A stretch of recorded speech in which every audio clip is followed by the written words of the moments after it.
Hi, everybody. Executive Vice President of Sales for Bradley Morrison, RecruitMilitary, Jake Hutchings here. I wanted to put together a quick video for everybody. I had a customer reach out to me last week to discuss kind of their future hiring and what they were going to do and what it looks like in their process. And I put some pen to paper, and then I thought, well, maybe I should share this with everybody just in case somebody else is thinking about the same thing. So the first thing that I want everybody to think about is how you're prioritizing your roles in this environment. Making sure that the next hire you're going to make is going to be potentially one of the most impactful hires. It might be the first hire you've made in a while. It might be the first hire after a furlough.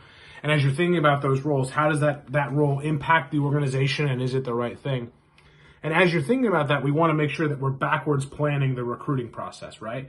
So if we think about not necessarily where we're going to find this person on the front end, what we want to think about is actually closer to onboarding. How am I going to onboard them in this new environment to make sure that they onboard correctly and efficiently and effectively?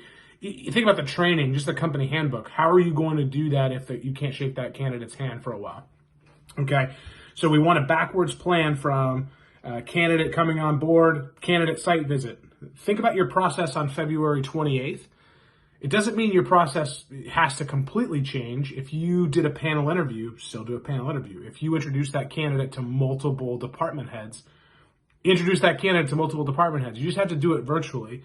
And that's part of this whole process is as you're doing this, you want to be thinking about how am I building a recruiting process that's going to stand the test of time. Nobody knows how long this feeling or this environment's going to last. So build a recruiting process now that can last the test of time, because you may have to do this more than once. And as you're writing this out, as you're doing this, make sure you're writing it out, creating SOPs. Again, if I panel interview somebody, how do I panel interview somebody with 4 of my department heads virtually every time the same way, and everybody knows what's going to happen? And I'm creating those standard operating procedures so everybody understands it, okay? Then I'm going to go farther back.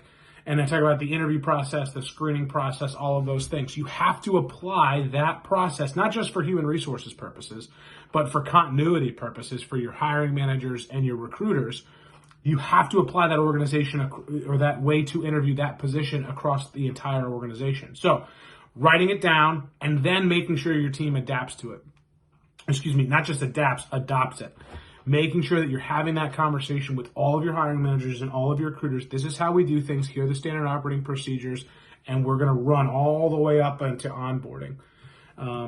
The cool part about standard operating procedures is they were meant to be changed if there's a bit more efficient way. What I just want you to make sure you're doing right now is mapping that plan so you're building something that can stand the test of time, because I don't know how long this is and you don't know how long this is, but we're still going to have to hire somebody before this is over, right? So have that plan, have it in place, write it down, have the whole team adopt it, prioritize backwards plan.